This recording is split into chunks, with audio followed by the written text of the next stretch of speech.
Opening merchant interface. Scanning trade routes. Scanning for cargo destinations within jump range. Cargo shipment available. 9 tons of flavored water and 11 tons of bobblehead dolls. Destined for the Harrison system in the Sequoia subsector. Contacting John Watts of Independence Games. Stand by. Hello everybody and welcome to Traveller Mayday Mayday 2023. My guest today is John Watts of Independence Games, makers of Clement Sector and the writer Old West RPG. Welcome back, John. Hey, how's it going? Doing very well. Hey John, could you give us a brief introduction of who you are and what you do? Sure. I am John Watts, as you say. I'm with Independence Games. We've been operating since 2011. We do Clement Sector, which is basically now kind of an encapsulated thing among itself. And then we have Earth Sector, which is sort of an expansion of Clement Sector. And then we have Rider, which uses the Cepheus Engine rules to create a Western. And then we have Action Movie Physics, which is out there, which is kind of a crazy little game that kind of mirrors the sort of craziness that you get in some sort of action movie. So if you want to do something really nutty with a car, such as a Fast and Furious movie, you can go ahead and do that with if you have enough points to do that. So that sort of craziness. But yeah, that's pretty much what we do. Like if you're in a car chase, you can like drift your car or jump it over an opening like bridge or something. Yeah, sure. Cool. And in ways, that's kind of the point of the name Action Movie Physics, because it's not real physics; it's action movie physics. Gotcha. So yeah. So let's talk a little bit about your early experiences in gaming and how you started Independence Game. First, talk a little bit about your early experiences with gaming and how you got interested in it. Well, the first time I ever actually saw anyone doing any gaming, I was in high school, and I guess I was a freshman. In fact, I might have actually, now that I think about it, I might have been in junior high school, which is what we call middle school around here. Essentially, I saw some guys playing D&D. And I thought to myself, man, that looks like a lot of fun. These guys are having a good time. I should go and see if I can join this. And of course, they didn't want me. They turned me down and said no. And turned down by nerds, no. Yes, it's sad but true. I was turned down by the nerd table. Essentially, I said, okay, fine. So I'll go ahead and try to get a copy of this for my own. And at the time, there was this thing that you would get in the mail to go out and sell greeting cards. I don't know if you remember this or not. Oh yeah, Yeah, it was kind of a crazy thing, and so it was something like you could do for school, except you could do it independently of school. Right, exactly. Yeah. And so it was like going to the local subdivisions and trying to sell these things door to door. And that was pretty much what I did. And one of the prizes you could get was a starter box, a D&D starter box. Oh wow! At 1984, 85, I guess. Maybe earlier than that, probably 83. I got all the points I needed to get the D&D box, and I was really excited about it. And I went home, and my mom asked me what I was going to get, and I said a D&D starter box, and she said, "Oh no, I've been reading about that. Oh no, that's dangerous. You can't do that. No." And I was not allowed to buy the D&D starter box. And so, as it turned out, there was a mall not very far away from where I lived, and my friends and I got on our bicycles and we rode over there. And while I was there, I discovered Star Frontiers. Star Frontiers is space, and so when I took that home, my mom didn't care one little bit, and my dad, who was always a big Star Trek guy, was like, "Oh, that actually looks kind of cool." And so I got started with Star Frontiers like that, and I ran with Star Frontiers for a while until I started doing James Bond 007, which I had picked up at another toy store. Eventually, it just got to a point to where Victory Games wasn't putting out any more material for 007. The Star Frontiers material was pretty limited. So I decided that it's this has to be true because it's such a bizarre story kind of thing. Do tell. I looked around at the kids that were playing D&D, and they were all carrying these book bags full of books. They had lots and lots of books. And so to the John, 15-year-old mind, clearly I needed to find a game with a lot of books. And so I had a catalog that was coming from, but it was a kind of a game warehouse kind of thing that was in Florida. They were sending me these catalogs, and they had miniatures in it because at the time I was buying a lot of like 1/300 tanks and things like that. And they had Traveller. And Traveller had about 3 pages full of books in this little catalog they gave me, all the little black books. And I said, well, clearly this is the game I need to play. It's science fiction, and it has a lot of books. So yeah, that's how I ended up getting into Traveller. And so we started playing Traveller, and we played Traveller for a while. We started playing MegaTraveller, and eventually, when I went off to college, and when I got there, you pretty well pulled together kind of a gaming group there. And then I had my friends were coming down to visit. It was about 3 hours away from where I grew up, and so we had a big group that was coming together. And eventually we started, we just kept playing Traveller and going on. And as it turned out, we just kind of decided we didn't like the OTU. We just kind of decided the third Imperium setting, we just didn't really care for it. Sure. It was good stuff, but it wasn't for us. And so they essentially just looked at me and said, look, John, you need to come up with something else. Come up with something on your own. And I had not one clue what I was going to do. And as it turned out, that weekend, I drove down to the video store rather, and came back and watched Silverado and Pale Rider. And in the process of watching Silverado, I determined that what I really needed to do was do something Western. There's a line in the back of the Varger source book that says something along the lines of, with the way travel works and everything else, there's sort of an 1880s feel, to the whole thing, but don't take this analogy too far. So I took it too far, and I basically just started doing a space Western. Mm-hmm. And we had a lot of fun with it. We just sort of built that as we went. And during the entire time I was at the University of Georgia, we played. And then I came back up here to Ringgold, which is just south of Chattanooga, Tennessee. And there was a game store in Chattanooga, Tennessee called the Royal Tiger. And I just sort of went in there and started running games. And it just kept building and building and building, and I ended up with more and more people. At one point, I had 35 people playing the game. Yeah, it was nuts. But we were having a really, really good time. It was just so much fun. And all of those notes and everything, I had piling up in notebooks all over, first my apartment and then my house. And, I need to do something with this. I mean, we've had such a good time with it. Maybe other people might have a good time with it. And after Mongoose First Edition came out and they were doing things OGL, at that stage I decided to maybe put out a few sort of test products just to see if anybody wanted one. Mm-hmm. And as it turned out, a fair number of people bought them, and so I made another one, and I made another one, and then it just kept building and building and building, and then I just said, okay, fine. This is clearly doing something, so I just went ahead with, Clement Sector itself, which is essentially the campaign that my friends and I had been doing since college. That's pretty much the basis of Clement Sector, and so it just kept going and going, and more people wanted it, and so we wrote more books, and it's just kind of snowballed from there.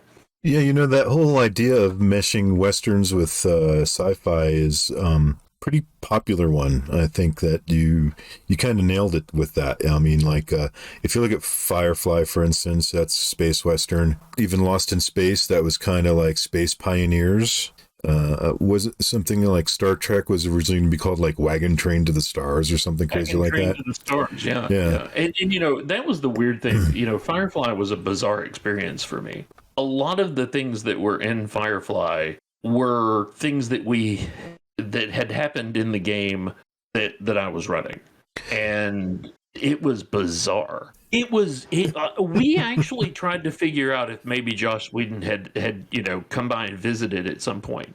It was really weird because, well, I'll just tell you, some of it's to the point to where some of the things, some of the names that I used in what would become Clement Sector that we used, in the game are in Firefly. The Persephone, Ariel, things like this are actually in there, and some of them I just literally said no, I have to change that.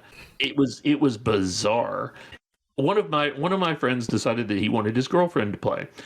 And so he decided that the best way to get her character into the game was to put her into a box and bring her on board the ship and then have it open after they had left. And so, Sounds we're watching familiar. Firefly. Mm-hmm. We're watching Firefly where, it was the nuttiest thing. I had not been interested in seeing Firefly. I was not a fan of Buffy the Vampire Slayer. And when people told me, the Buffy the Vampire Slayer guy is going to make a space show, and I said, I don't need to see that. And so I didn't watch it the first night it came out. I didn't have anything to do with it. And then about, I guess it'd probably been on about 15 or 20 minutes, the train job, I start getting all these phone calls from every friend that I have, like, John, your Traveller game is on TV. You don't understand. This is the weirdest thing. Your Traveller game is on TV. And I'm like, well, one of them's like, I'm recording it. I'll bring it to your house in about an hour. I'll be there. You need to see this. And after that, we all got together every night, and watched it. And we're just sitting there going, how do they know? I think they did a really great job. I missed it when it first came out on TV. I was teaching classes at night, and it happened to be on the night that it came out. And then they started preempting it with baseball and moving it around, so it was on different night. And I was like, well, there goes a sci-fi series I'm not going to be able to see. And so I kind of had sour grapes for it because I didn't get to see it. And then I eventually saw the movie, and I was like, wow, this is awesome. And then I saw the TV series after that, so it was. Yeah, I was hooked. It's a great way of meshing those kind of frontier feeling with sci-fi and exploration. They did a good job. And, that's another odd thing, because I always tell people that essentially the way I came up with Clement Sector was by watching Silverado, and at the time I was also watching Blake 7 on PBS. Oh yeah, Blake 7. And I love Blake 7. Yeah, me too. And at the time when I was living in the dorms in Athens, and you could not get cable or anything like that. This is 1988, 89. And there was no cable. There was nothing like this. And so you had to try to do it from an antenna, and we had no way of doing it. And one of my friends was living in an apartment above a church. They had cable run to the church to their assembly hall, and he lived above the assembly hall, so therefore he had cable. And so Atlanta Public Broadcasting was playing Blake 7, and so they're like, hey John, you probably enjoy this show, why don't you come with us every Sunday night after church let out, we would drive over to my friend's apartment, go into the assembly hall, go up into the roof area there, where the ceiling area where his apartment was, and we would watch Blake 7. And it's a great show. The weird thing is, though, that I went back and rewatched it like, I don't know, 6 months ago or so. And I was amazed at how many Western themes there are in that. I'll have to go back and rewatch it. I've only seen it once. I was recovering from appendicitis. So I spent a lot of time in bed watching TV.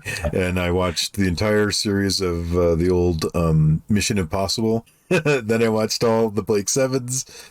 Yeah, I mean, Sue Lin, who is played with Glennis Barber, who was in one of my other favorite British shows, Dempsey and Makepeace. She's actually a gunslinger. They actually describe her as such. There's actually one episode where there's very much a very space western feel about it, and I was like, I don't remember it being this space westerny, but clearly there was a bit more. There was a bit more influence there than I realized.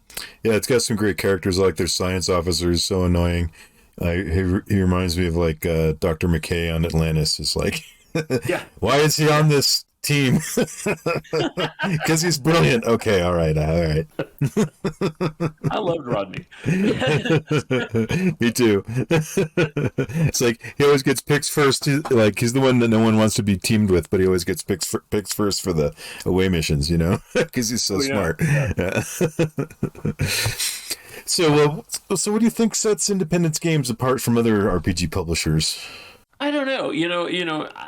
I think we really push to have stuff out there. We try to make sure products are out there. We try to do a good job with customer service. I think a lot of other companies do the same. We try to get things out there, and we're just trying to be as entertaining as we can be, and get people into the different worlds that we're building. Just trying to keep people entertained, and I hope we're succeeding at that. I think it's going pretty well, and so yeah, I'd like to think that we're keeping people pretty entertained. Although, certainly there's a lot of other companies out there right now that are doing a good job at that as well. Yeah, I got to say, I've seen your products mentioned around in social media by happy customers, like going, "Look at how fat this book is," and stuff like that. It's a big book. I was actually telling another. I was actually telling another RPG writer friend of mine. She said something like that book is huge, John, and I'm like, yeah. I'm like, the good news is that if you like it or you don't like it, you still have something you can use for home defense. Yeah, it's pretty big. I like the size of that. That's the size of book I like. It reminds me of my favorite game, which is Champions, which has a gigantic book, and even just the hero system by itself. I'm running Hero 5 now, and it's also a big book. And so when I saw yours, I was like, yeah, I like that. That's that's because it's complete. You're not just buying a piece and then you got to go buy another piece and another piece. All the stuff is in there. Well, that was actually something that we ran into, because when we first started out, we were attached with Mongoose Traveller First Edition, and so we didn't want to do a rule book, because the idea was that you'd buy the Mongoose Traveller First Edition rule book, and then you would buy the Clement Sector setting book, and then you would there would be things that would be different, but for the most part they were we didn't want to do that the second time around, so we actually came out with for second edition we had a setting book and a rule book. And that the biggest complaint we had at that stage was, I have to buy 2 books, and 3 considering other things. It's like and then if you add things on, and if I want to know exactly what the political situation is, I'm going to have to buy another book. And it is and I heard all those complaints, and I thought, no, they're absolutely right. It would be better if everything was in one book that had a good index in it and a good table of contents, and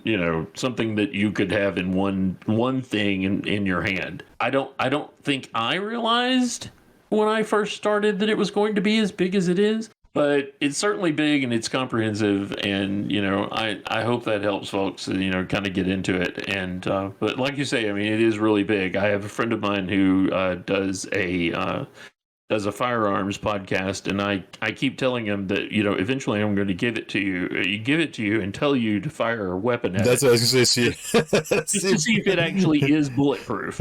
Start with the 22 and go up from there and see how far. Yeah, exactly. Because I'm not sure, but I think it'd stop a few of them.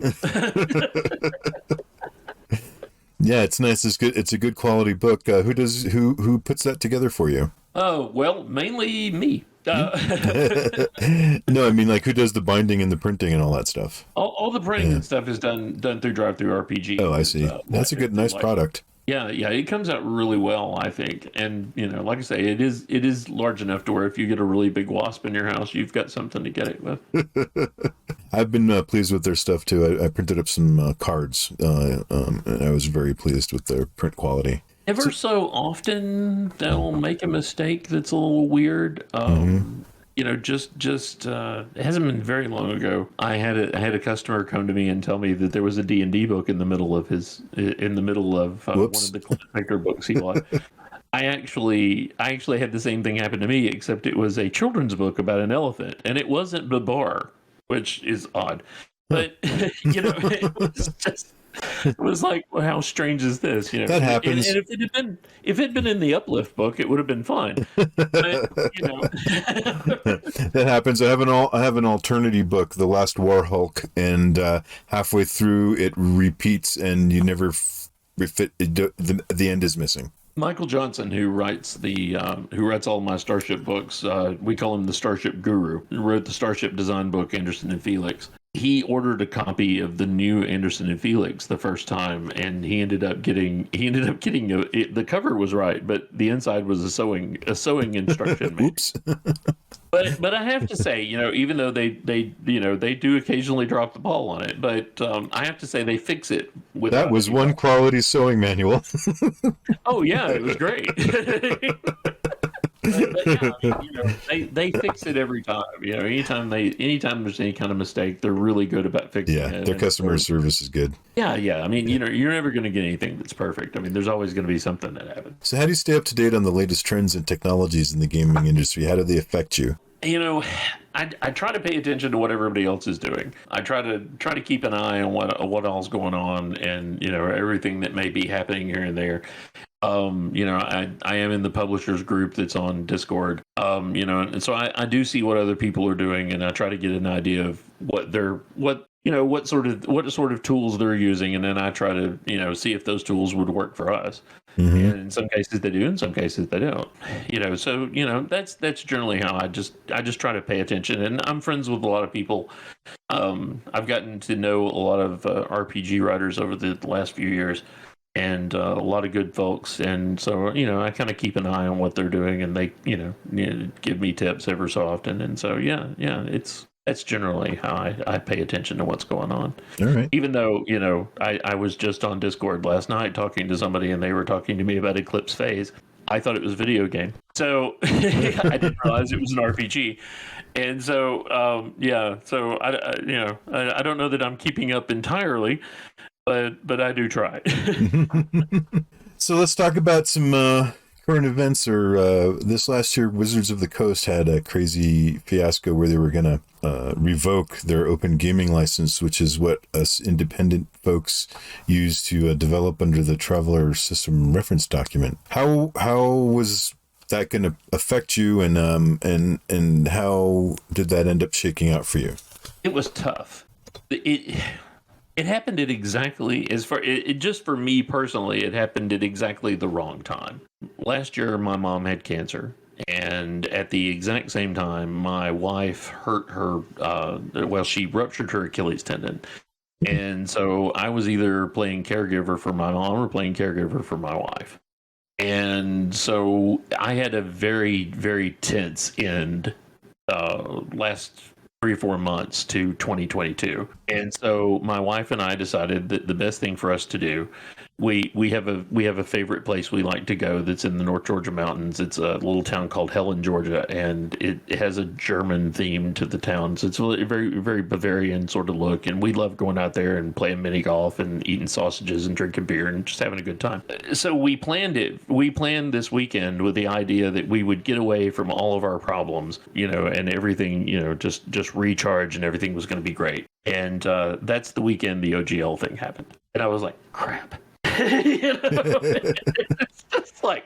it's like well, so much for avoiding tension. But as it was, I mean, it really looked to me as if, you know, we were going to have a lot of problems. And you know, I got together, you know, all the Cepheus publishers got together, and we all had discussions as to what we were going to do and what each of us were going to do, and there were discussions and arguments and kind of back and forth on that. And then you know, we were in touch with Matt at Mongoose, you know, and Mark Miller, and we were just, you know, trying to sort out exactly what we were going to do. Honestly, it didn't look good for us. There were a couple of times when it really looked kind of dark. It was really stressful, and you know, I had it was difficult for me to deal with it, considering that I had just dealt with the other things that I had been dealing with, and right. This was going to be my weekend away, where everything was going to, you know, with all the cares will go away, and right. It just didn't work out. Did you had a lot of your products tied up on Cepheus Engine like that? Well, not tied up on Cepheus Engine, but tied up in the effects of the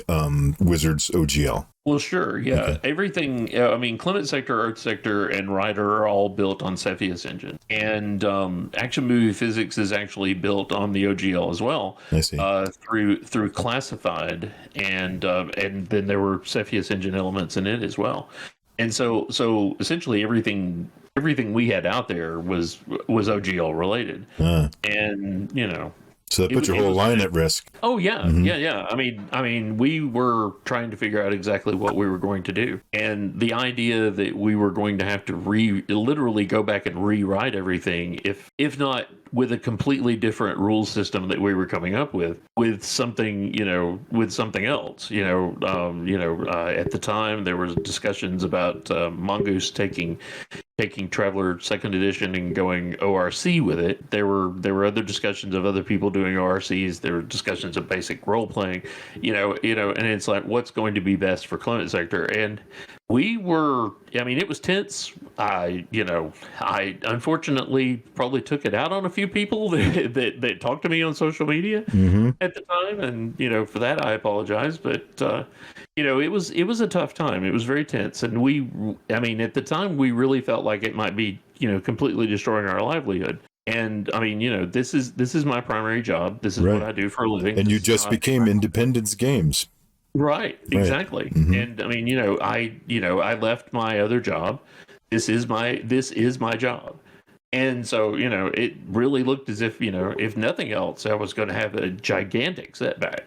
It was certainly a source of partying when they decided not to do that. But So what happened was Wizards of the Coast withdrew their intention, at least temporarily, to withdraw the OpenGL. Yeah. And the truth is, it did kind of expose a weakness. We're like, okay, well, maybe we do need to explore some other options. But yeah, it was a very tense time, and there were a lot of sleepless nights and a little more alcohol than usual. And but we're okay for now. Oh yeah, we're good now. Okay. But at the time it was a very tense time, and it was tough, and there was a lot of frustration, a lot of anger. Well, I'm glad it's working out. I look forward to seeing what Mongoose is going to do with their next OpenGL or their Orc or whatever they're gonna end up doing. Yeah, honestly, I really prefer the idea of sticking with Cepheus Engine and keeping a bit of independence games, but and keeping that little bit of independence away from it. But I think it could be really good. I think if Mongoose takes Second Edition ORC, I should say, right? Which Orc. That's nice. I like that. Yep. But if they're going to take that ORC, I don't know that I'd be interested in doing that, but I know that it's going to help a lot of other people out there, and there are a lot of people like who are going to be out there like me who want to dip their toe into publishing the same way I did with First Edition, that would be able to do that with it. And I think it's a really good thing if they do it. I'd rather have an agreement with Mongoose than having a third party in there. You know what I mean? Yeah, I can see that. I mean, I would rather deal with one person, directly, than to be basically whacked as collateral damage. That was the explanation. My parents wanted to understand what was going on, and trying to explain that whole situation. I'm getting whacked, Mom.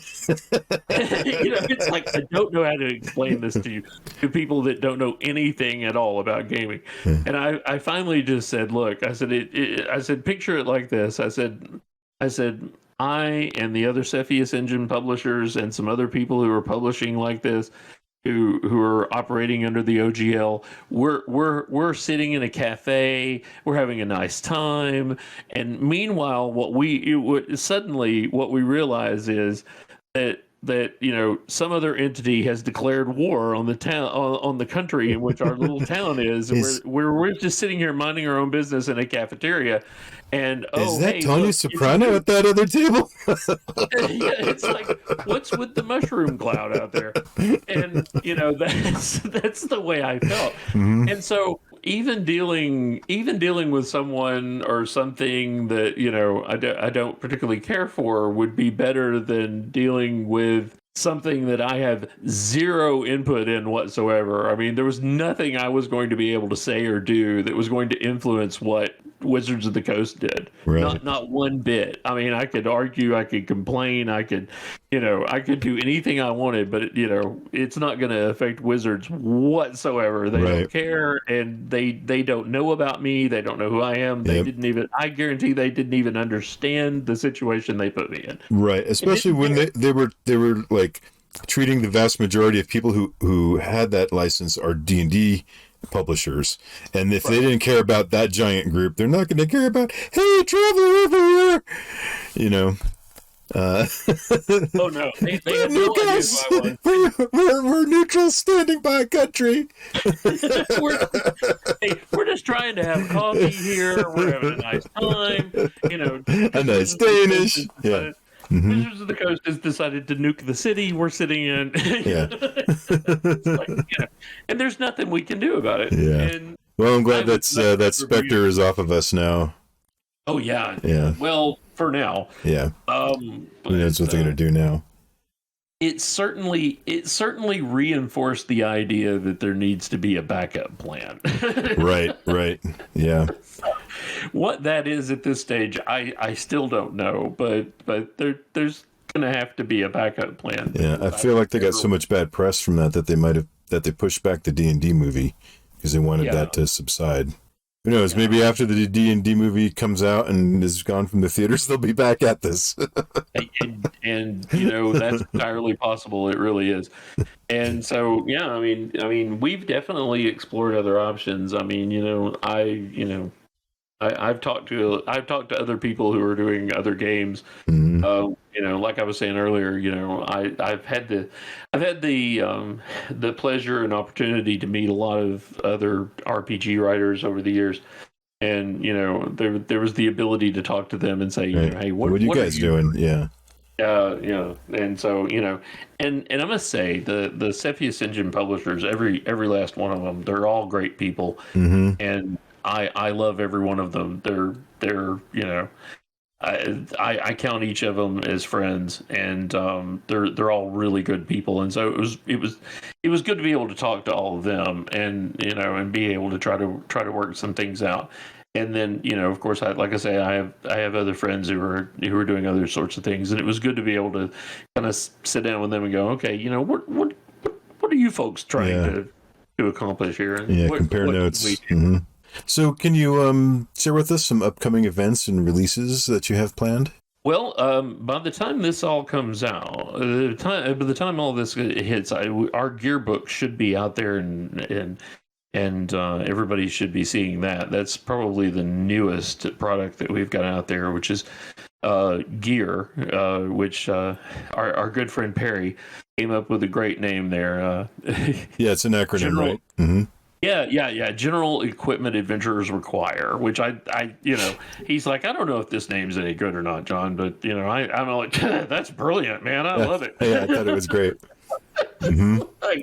And so we've got our gearbook out there, which I've had people pestering me for a gearbook for about 5 years now, and so I was like, okay, well, it's well past time for Clement Sector to have a gearbook, so we've got a gearbook out there now. As it sits right now, Michael Johnson is working on a hacking source book for Clement Sector, and that might be out there now as I speak to you in the future.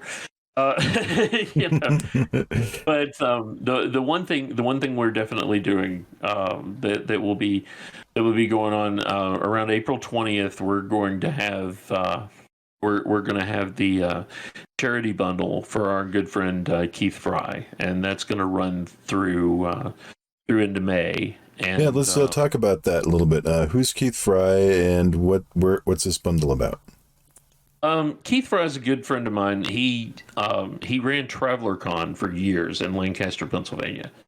And he and his wife, they ran the convention for years. They just worked really, really hard for the community. They did a lot of wonderful things for just the entire Traveller community, really. And we went to the convention on many occasions and became friends with them. And they were just really, really good people. And of course, Keith had cancer, and anybody who's been involved with that sort of thing knows how much that can drain the finances. Yes. So we're trying to get people together and trying to do things for them, trying to get things put together. And so we put the bundle together. We got a lot of people together. And I appreciate your contribution to it as well. Absolutely. And we got a lot of the publishers together, Cepheus Engine, Traveller, and we're going to put that bundle out there, and it'll be a really good deal for the people who want to buy it. And all that money, every drop of it, will go straight to Megan, who is Keith's wife, and she's going to use that to try to pay off some of the bills and try to do that. And as a matter of fact, Ken Patterson is in the process of running some charity games as well that will be involved in that. And so we're really hoping that folks will look into it, and and they'll get a really good deal, a lot of really good products, and like I say, all that money will go straight to her and help her out in this time. Good on you for organizing that. Thanks a lot. Oh no, it's no problem. It's what I could do to help, and Megan is such a good person, and Keith was such a great guy, and and they did so much, for the community, and just years and years. They put a lot of really hard work into doing Traveller Con, and and so it's like I said, it's just it's what I could do, and hopefully it will help. I'll put a link to that charity bundle in the show notes so folks can find that and get a great deal on your favorite gaming stuff while supporting a great cause. So, yes, absolutely. So let's talk a little bit about other stuff. What kinds of advice do you have for aspiring game designers? Well, the main thing I would say to anybody looking to get into this is to do it. I mean, and that was the one thing that got me was just get started, just do it. Yeah, yeah, because I mean the opportunities out there, especially as long as the OGL stays up, or the ORC, or any of these other programs that people are doing, if you can get out there and do it. And unfortunately, I had about 3 people that I listened to at the time when I first wanted to start all this that were like, John, that's tough. That's hard work. You don't want to do that, and all this. And I probably would have started 2 or 3 years earlier than I did if I hadn't listened to those folks. And I highly recommend that if you have people in your life who are telling you that, don't listen to them. Just do it anyway. The absolute worst thing that can happen is that you can put your stuff out there on drive-through. You can work your way into doing something with drive-through. You can learn how to use the OGL or the ORC, or the DM's Guild, or the TAS program, whatever it is. You can learn to use that, and you can do it. And the absolute worst thing that's going to happen to you is that no one buys it, and you have some people on Facebook make fun of you. And I assure you that if you're successful, I like to think that we've been pretty successful on this, you will still have people on Facebook making fun of you. So the difference there is none. And so you may not make any money off of it, or you may make more money than you think you will, and people may decide that it's a fantastic thing, and you'll have more to do and more to do and more to do, which is what happened with us. And we just kept putting stuff out there, and it just kept building and building and building, and we built a fan base, and folks liked it, and we gave them some more, and and this could happen to you as well. And you absolutely ought to give it a shot. There's just too many ways now for you to get into publishing to not do it. Absolutely, I think you should just get in there and do it. And it seems insurmountable at first, and you will get in there and you will discover things that you just, that are basic to publishing that you yourself just did not think about.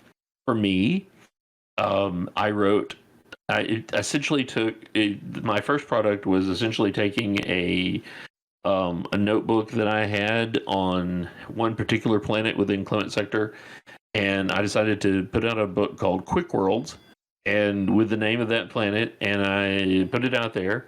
And so, but I wrote the entire book. I did everything, I learned how to use the OGL. I did everything right there. I did everything. And then somewhere along the line, I discovered that probably I needed a cover for the book. Oops. Yeah, and, and it was like, huh. Oh, wait, and it needs a back cover. Yeah. And, this is all pretty basic stuff, really, but, I didn't know. And, it was one of those things. It was like a, slap you upside the head moment. Mm-hmm. And so I went and bought, I went on to DriveThruRPG, and at the time, and they may still have them, they had stock RPG covers. And it was horrible. but I put it on the front of the book, and I put something similar on the back of the book, and I threw it out there, and and I would, to be completely honest with you, I was a little embarrassed by what I ended up putting out there the first time, because it was just it was like a black computer screen with the sort of matrix lettering behind it. Uh-huh. And just some really rudimentary text that I put on the front of it, and it was awful. And later on I replaced all of those covers and hoped that not too many people saw them. It's kind of nice though to have those like markers of your milestones. Like, here's my macaroni necklace I made. And then the next one was some finger painting, but you can see the progression over time. Yeah, there's a lot of stuff that you'll have to deal with that you just that you haven't thought of, and right, and that you're not going to be good at first. Oh yeah, you're going to be terrible at, right. And you're going to make a lot of mistakes, and one of the first things I discovered was that in fact editing your own stuff doesn't really work very well. Yep. Because it all reads fine to you. Mm-hmm. So I lucked out in that one of my friends is a professional editor, and I was able to rope Curtis into doing that. It's like, hey Curtis, I need some help here. And that was one of the things. It's the group I had around me, my gaming group, some of them are very creative people, and some of them are talented at doing a few things here and there. And so I did everything I could to rope them into helping. But yeah, absolutely. If you've got an idea out there, you've got something you want to go do it. Put it out there. Sit down, open a word processing program and go to work and do it. And I'm telling you, that even if it fails, which it probably won't fail as badly as you think it will, even if it does, you still have the opportunity to do another one and improve from what you did the first time. Right. And you get those lessons learned to help you on your next. Right, mm-hmm. Exactly. And and you've got it out there. And that's so much better than sitting around thinking to yourself, yeah, man, I ought to do that, and not doing it. Yeah, you never know unless you try. Well, sure. I mean, because I like I said, there was a good 2 or 3 years where I just sat around thinking, well, I really ought to do that, and then I had a couple of people that were in my orbit that were like, you don't want to do that, John. That's tough. It's hard, and it is tough. It is hard. People don't see the value in it, or they don't understand it, or I don't know. I encountered some people like that too, and I don't know why there's just negativity. Is it jealousy, or they just don't think it can happen, or there's just too much competition from the big guys? But honestly, if you like something and have a passion for something, it's likely that someone else in the world does too, and that you'll never connect with them unless you put something out there. And that was the bizarre thing too, because at the time when I had decided that I wanted to do this, I had actually been published in a couple of magazines, and so it wasn't completely alien to me, and but it was like, oh, John, you're really going to get your feelings hurt. You're really going to, if this doesn't work out, and it was, in all honesty, I think the people that told me not to do that felt like they were protecting me. Yeah, it was probably good intentioned.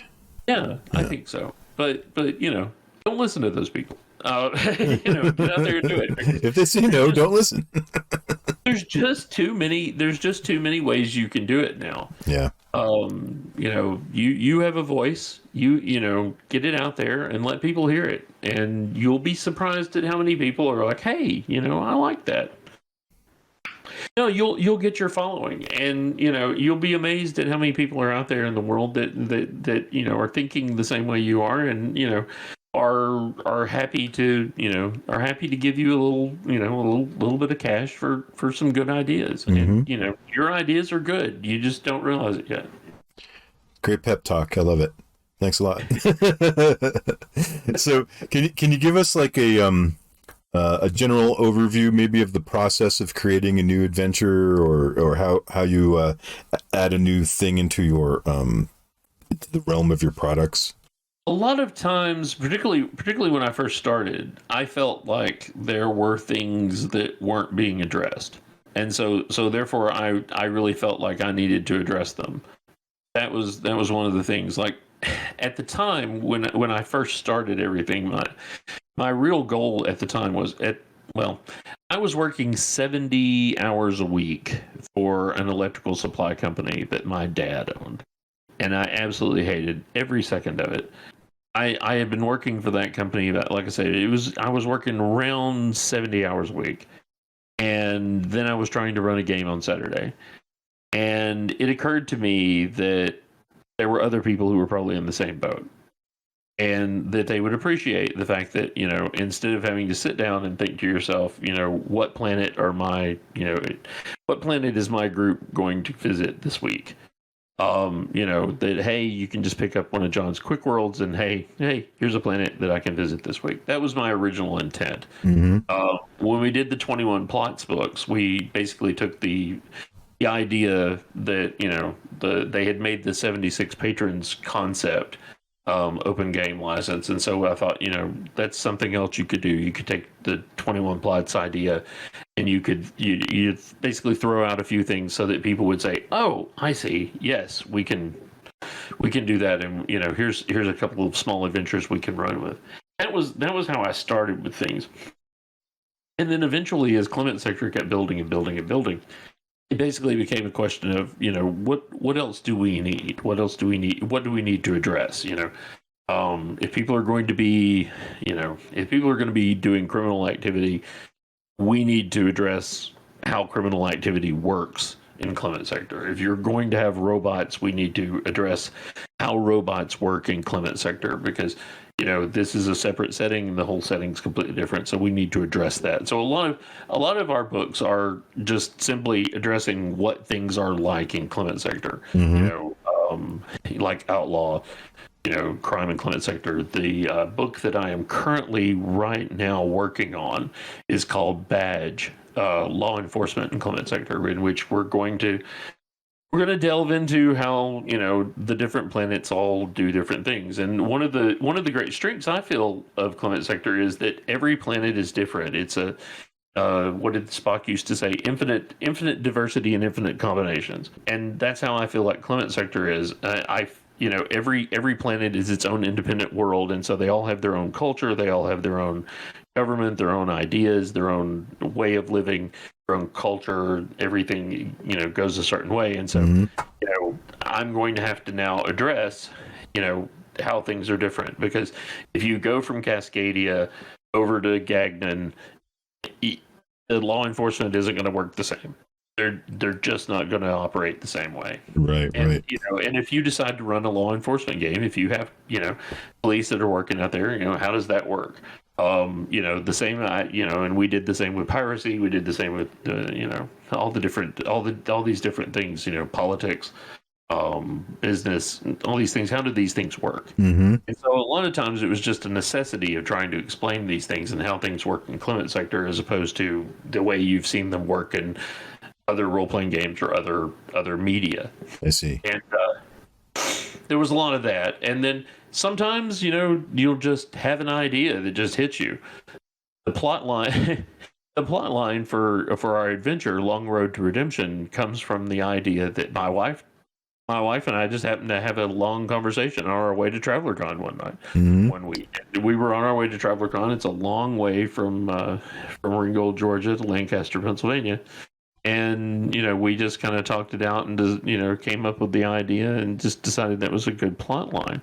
The slide, which is the pirate race, just comes from a throwaway line I put in the pirate book about the pirates all, having a race of their ships. And then my editor coming back and going, they could have like a Cannonball Run kind of thing. Oh, yeah. So sometimes inspiration just hits you. You'll be watching, people used to ask me, what is your biggest inspiration for when you want to write, one of the 21 plots? And I always used to tell them the BBC News, because I one of the things I was doing a lot when I was working for the electrical supply was I was inside of a truck and I was delivering material out, and I was visiting job sites, and I was doing outside sales and this sort of thing, and I was going back and forth from places. And so I had a satellite radio in the truck, and I would listen to the BBC News. I would listen to all the different programs, and they'd start talking about how this thing was going on in this country, and how they were dealing with these things. And right. You get a different perspective from that side of the world about what's going on over there and how they do things. Yeah, and it was great, because it would spark the imagination, and it would get the idea going, hey, that's something that would work. You can draw a lot of ideas from current events. Oh yeah. Yeah. So it sounds like a lot of serendipity and synergy with your own product. Yeah. That's a lot of times it is that. I mean, it's just a question of building on one thing and building on another thing and then building on another thing, and that's a lot of how Clement Sector has grown, really, because despite the fact that for the most part I had it all mapped out at the beginning, and it had been mapped out since the early 90s when I was running these games. There were still fringe elements and things like this that we hadn't quite decided on, or something like that, and so it became necessary to build on that. Earth Sector, for instance, comes from the fact that ever so often I would get a message on Discord or Facebook or MeWe or Twitter or what have you. It would say, hey John, what's going on in Earth Sector while all this is going on? While everybody's on the other side of the Milky Way galaxy after the wormhole's closed, what's going on over there?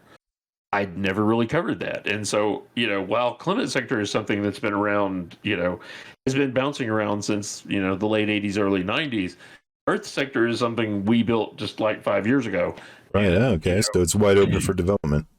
Yeah. And it was something that we built because, like I said, I kept getting questions of, hey, what's going on over there? What's going on with that? And so, that sort of built that whole idea. And, writer and action movie physics comes from the fact that I absolutely love those kinds of movies. I love Westerns and I love action movies, and, wouldn't it be fun to, run a game in that? And, beforehand, a lot of Westerns were things like Deadlands. They had a lot of, magic and supernatural elements. And that's something I didn't want. I wanted a straight up Western, and so that's where Ryder was born. So one thing I've noticed about the sci-fi branch of our hobby is it seems like it's undergoing some sort of expansion. I see Traveller mentioned around more often. I see sci-fi mentioned in pop culture more often. It seems like more people, and I talked with Matthew, and he verified this, that more people are getting into Traveller than ever, at least since he's been doing it. So with all these new folks coming in, the increase in female players and so forth, how important is diversity and inclusion in gaming to you, and how do you work to ensure it's reflected in your products? I can tell you first off that Clement Sector has grown every year it's been out. It's something that constantly grows. There's more and more players all the time, and I love that. That really makes me happy. If it were up to me, everybody would be playing Clement Sector. I want everybody to play. I really do.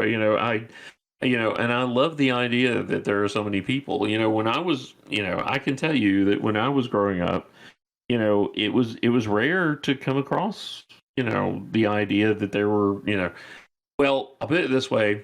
I got to the University of Georgia and I met my first female gamers and I was shocked.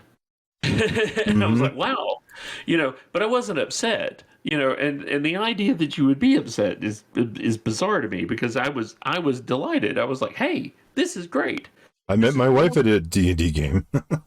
Well, yeah. And I met my wife at a science fiction convention. So, but at the time, having been in high school when it was pretty much an exclusively male sort of thing, I was absolutely positively delighted that there were other people, that weren't just carbon copies of me sitting around the table. Mm-hmm. And, other chubby white guys, right? And I was delighted, and I want everybody to play. I want everybody to have a good time, and that's the way I feel about it. I absolutely want everybody to play, and so I do my best to make sure that it's something that's inviting for everybody. I don't want to turn whole large groups of people off, of any kind, right? of any belief system, of any, anything. I want everybody to look, because, again, like I was saying before, Clement Sector is, I really do think that its strength is that there are all these independent worlds, and there are all these different cultures, and there's all these different ways of looking at life and looking at Clement Sector. So it's cosmopolitan, and there's all kinds of people. Right. Mm-hmm. And there's, and every world has its own culture, its own way of doing things. And so just within Clement Sector itself, I have to go through, I really need to go through and explain everything as to which world does what, and which world thinks this, and which world feels this way, and how things are going with this. And, this world's, it leans more this direction. This world leans more this direction. And, so there's an opportunity for anybody and everybody to come in and, and play. And within, that's what I want. Within the setting too, you have Altrans, and you have, which are like altered humans, and then you have uplifts. So you do have like a diverse, what I would say, like player character base already built into your game. How are Altrans and uplifted animals regarded in your game? Well, again, within the setting, it varies as to which world you're on. There are worlds where they're hated. Where they're basically seen as nothing more than tools. And then there are other worlds where they are, accepted citizens of the group, and, they're just somebody else. They're just a little different. Mm-hmm. And, it varies from world to world.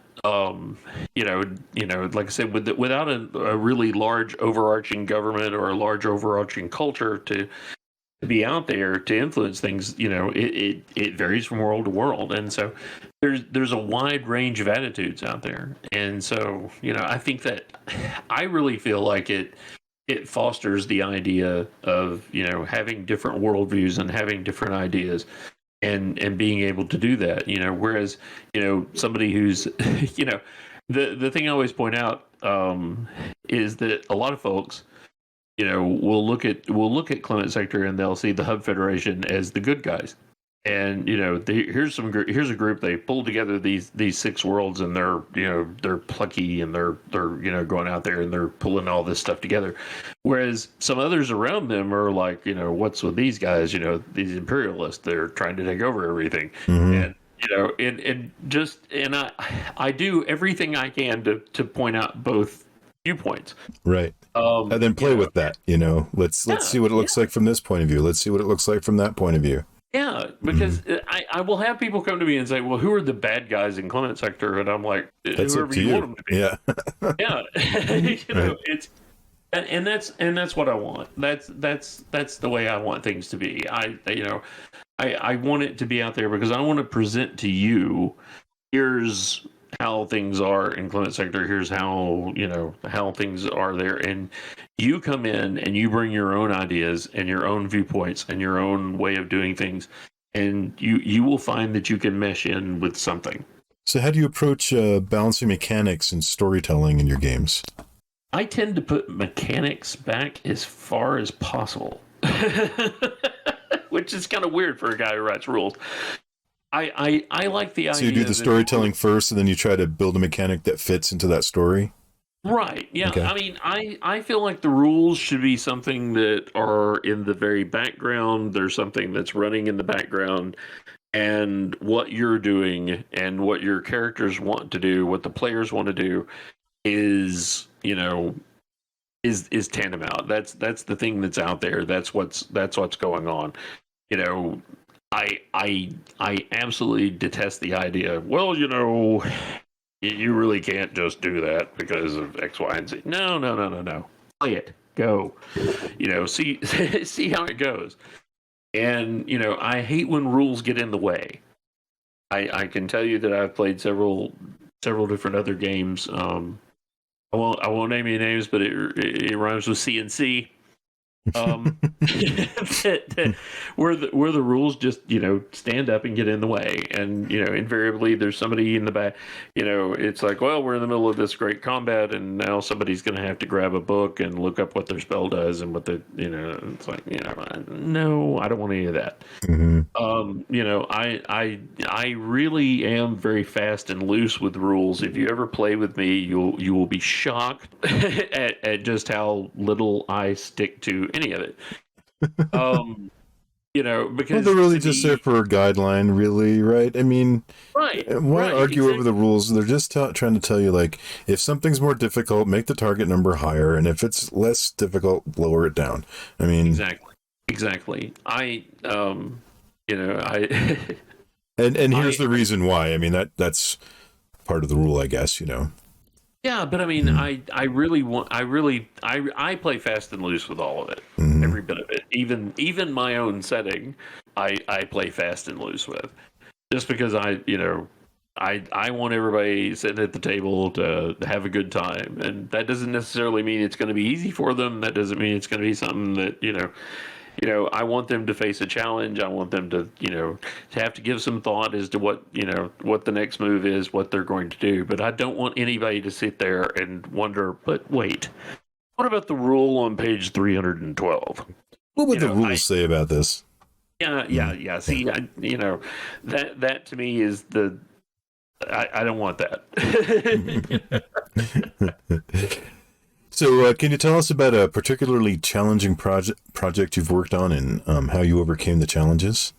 A lot of these things require research, and that's something that's fun for it's actually fun for me, but it is a challenge because, well, for instance, let's say that you have a planet and they're Spanish. They were colonized by the Spanish. The Spanish, everybody there is Spanish.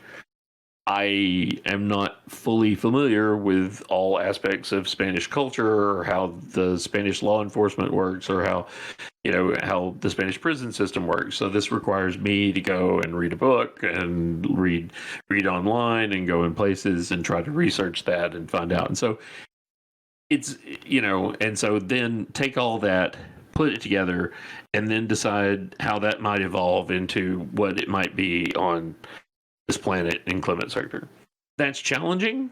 It's a little tough sometimes. It's certainly time consuming, but for me, that's also a lot of fun because I get to learn something. I enjoy learning things. I was a history guy in college. So the more knowledge I can take in, the more research I can do, that's more fun for me. Mm-hmm. So that it's a lot of fun to be able to do that. I think but it is a challenge. But I think that go on. But when it comes to something technical, that's where I start running into problems. Because John's mind doesn't think that way. John's mind thinks culture, it thinks history, it thinks, this sort of thing. How does the crime world work on this planet? That's the sort of thing John thinks about. And when it comes time to design a starship, John doesn't know what he's doing. And to be completely honest with you, the main way I fixed that problem is to be completely honest, he found me. Michael Johnson and I got together, and Michael Johnson's a great guy. He's a civil engineer. He lives in Perth, Australia, and he has written every Starship book that we've published. And he wrote the Starship rules, and he wrote the robot rules, and how to build things. Because why did he do this, and why is he doing it? Because John stinks at it.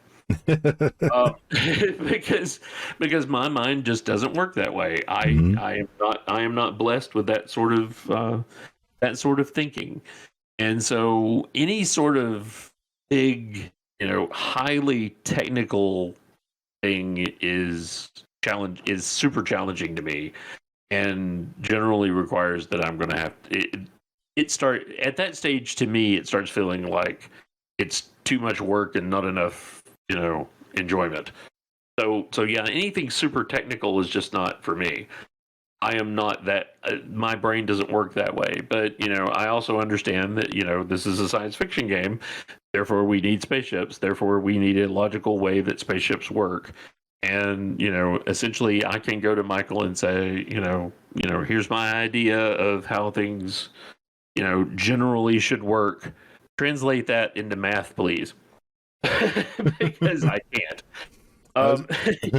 What I was going to say earlier is that I think that your method of doing a bunch of research on something and then kind of like maybe re-looking at it and maybe taking something and exaggerating it or giving it a twist really speaks to like the heart of sci-fi.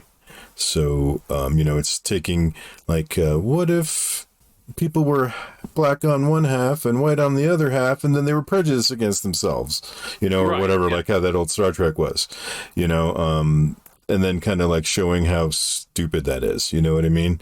Through the adventure. So that kind of thing of like being able to take something like that and using it as sort of an allegory to say, here's what's going on with the human condition. I like that. That's the sort of thing I like. Mm-hmm. Even though I'm generally not a very political animal. Sure. Well, you don't have to take it into politics, but I mean, just like exploring the human condition in ways where things are exaggerated. What if the police crack down on us, or what if there were no police? Or whatever. Well, yeah, exactly. And how do things work? If this set of parameters is out there, Mm-hmm. if when you walk outside if you walk outside the building that you live in, and you're going to have some sort of, facial protection against, the atmosphere that you're dealing with, how's that affect you? Mm-hmm. How does that affect the overall culture? How does that affect things that, how you live your life? All the buildings are now going to have to be connected or something, one would think, because people don't want to go out into the atmosphere where you're going to have to deal with all these problems. Wouldn't it be better if we had skyways between the buildings, or if we had an underground passage that went to the building? Or if we lived in the dome. Yeah, right. Yeah, all that stuff adds more sci-fi elements. Yes, and I love it. So what do you see as the future of RPGs in the gaming industry as a whole? I think it has a very strong future. I am really what did he say, bullish on the whole idea. I think everything is going to continue going gangbusters. I think everything's going to be strong. I think there's a good solid interest in this now, and the demographic of people who are playing is so much broader than it once was when I was playing. I mean, when I first started, we were a bunch of weirdos we were a bunch of weirdos who were meeting in somebody's basement, and it's not that way anymore. It's a popular thing to be doing. There's a lot of folks out there doing it, and I think sure, there are fads, things go up, they go down, and it's always been that way with everything, and it always will be. But, I think it's to a point now where it's like baseball or football or basketball. It's been around for a long time, and it's going to be around for a long time in the future, and people are still going to be doing it. And yeah, sure, it'll wax and wane in popularity, but there's too broad a base of folks out there who are playing and having a good time, and seeing this as a valid way of entertaining themselves.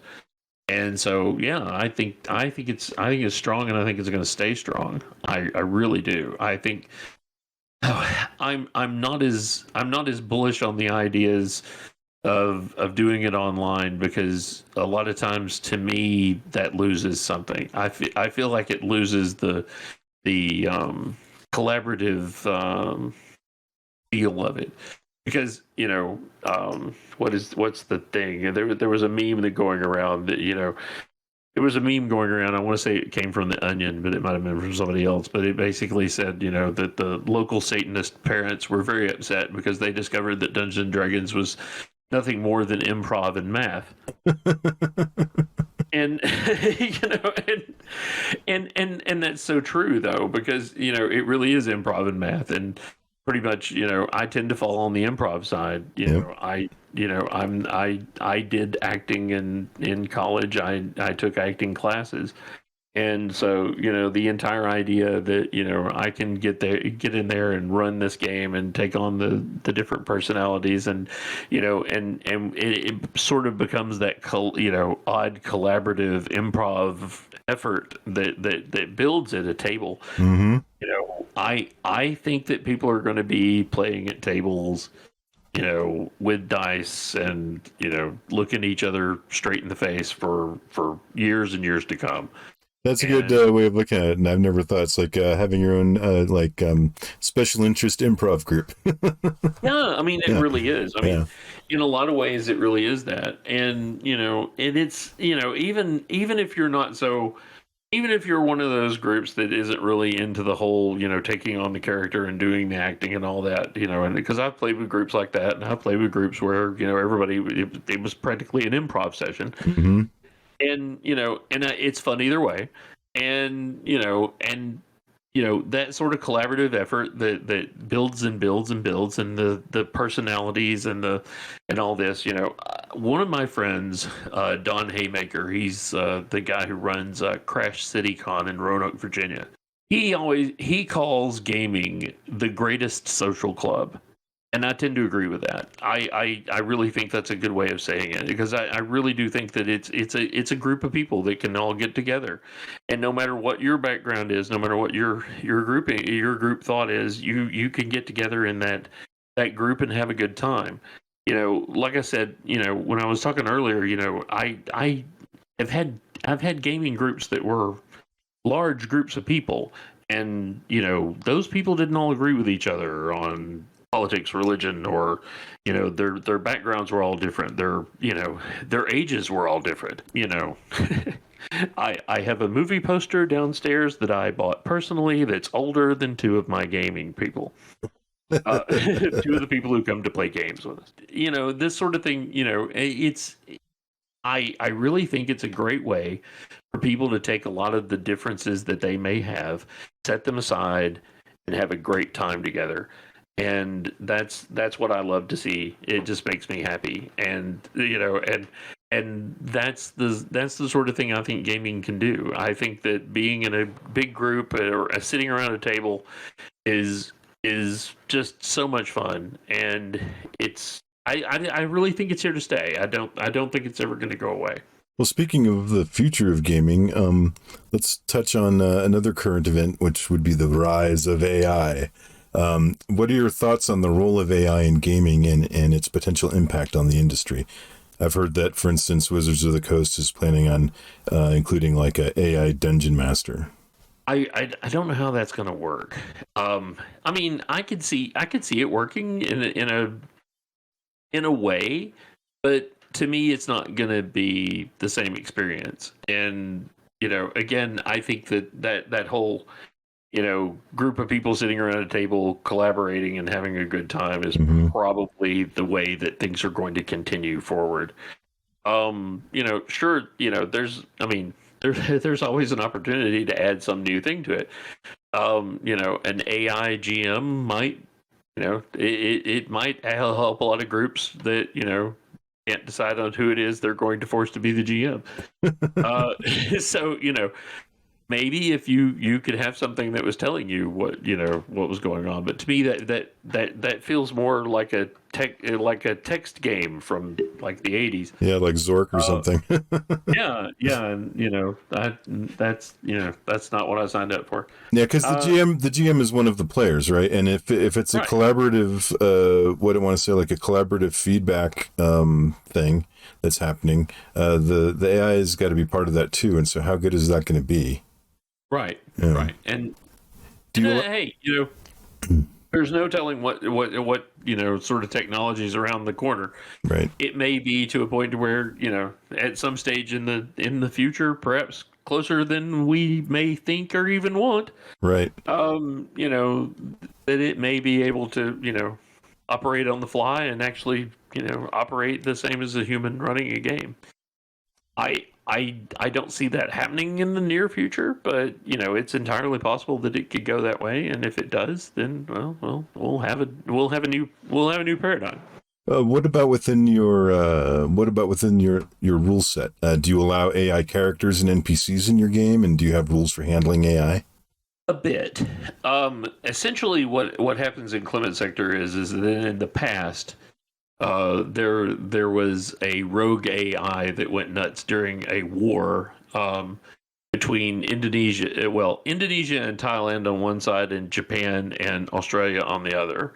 And the Japanese had a AI that was operating from a orbital station, and it decided on its own that it needed to perform a kinetic orbital strike on Bangkok. Mm-hmm. And after that, AI becomes somewhat taboo.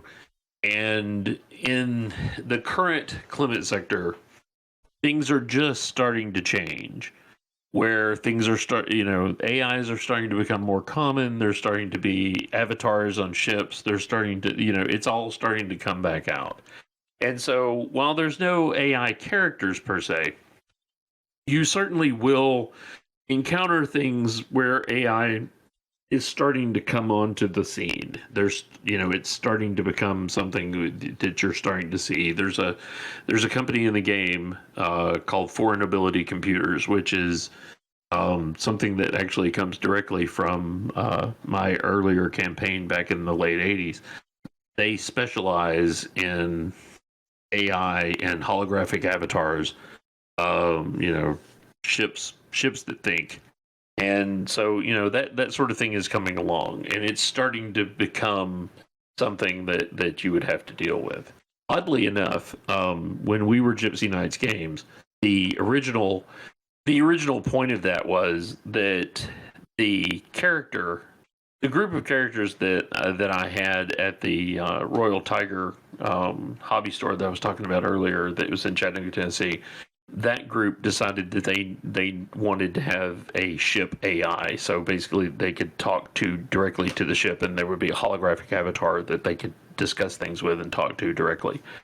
The guy who was playing the captain was a guy by the name of Tim Lee, and he decided that as a play on his last name, he wanted to have the character, the avatar, be the famous stripper Gypsy Rose Lee.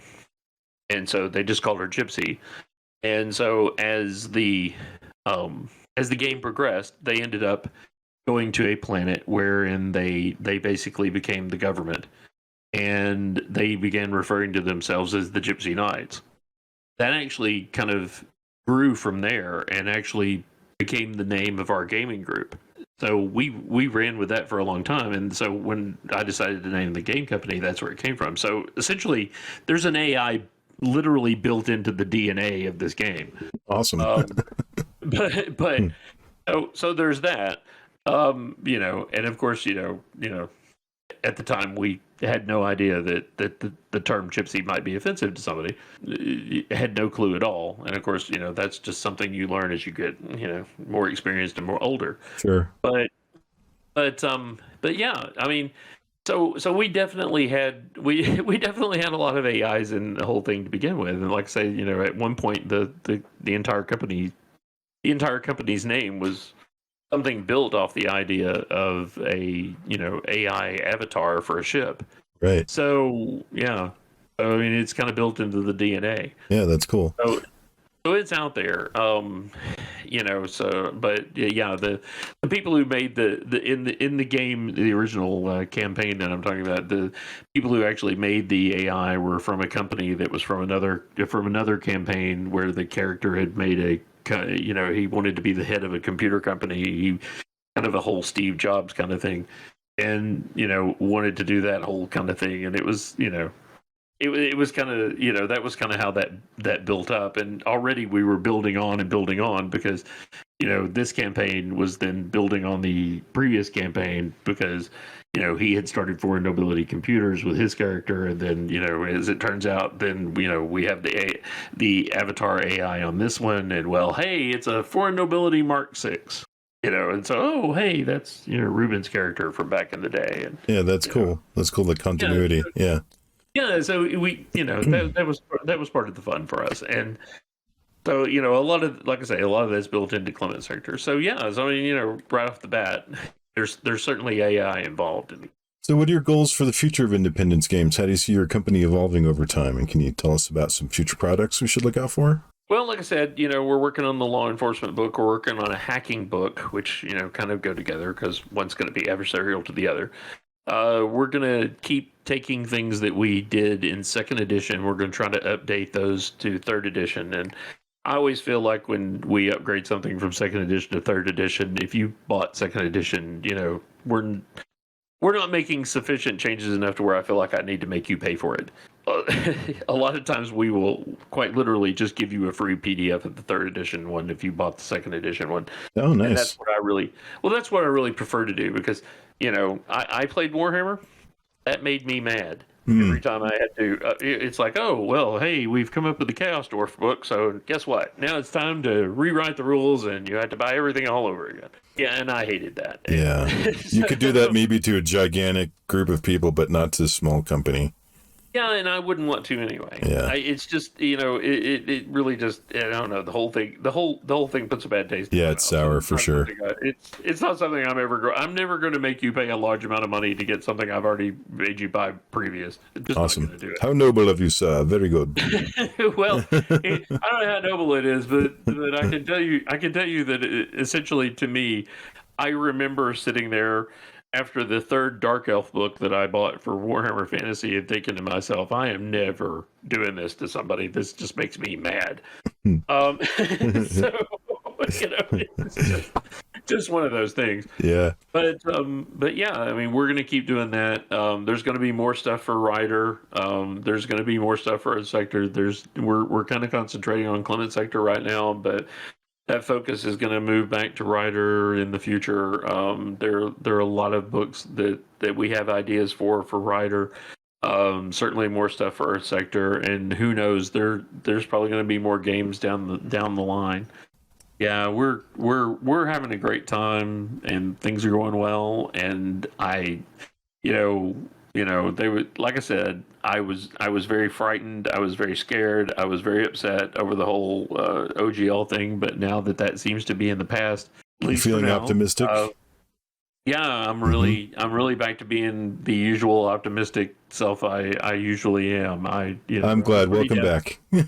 Well, yeah, thank you. Because between around September and January of between September of last year and January of this year, I was pretty down, and so I'm back to being my usual optimistic self, and so I'm very pleased by that, and I really think there's a lot of stuff coming along, and I think people will be pleased by what we put out. Great. How can people stay up to date with on your work and find your products? Do you have a social media or a website? We're all over the place. What's the best way?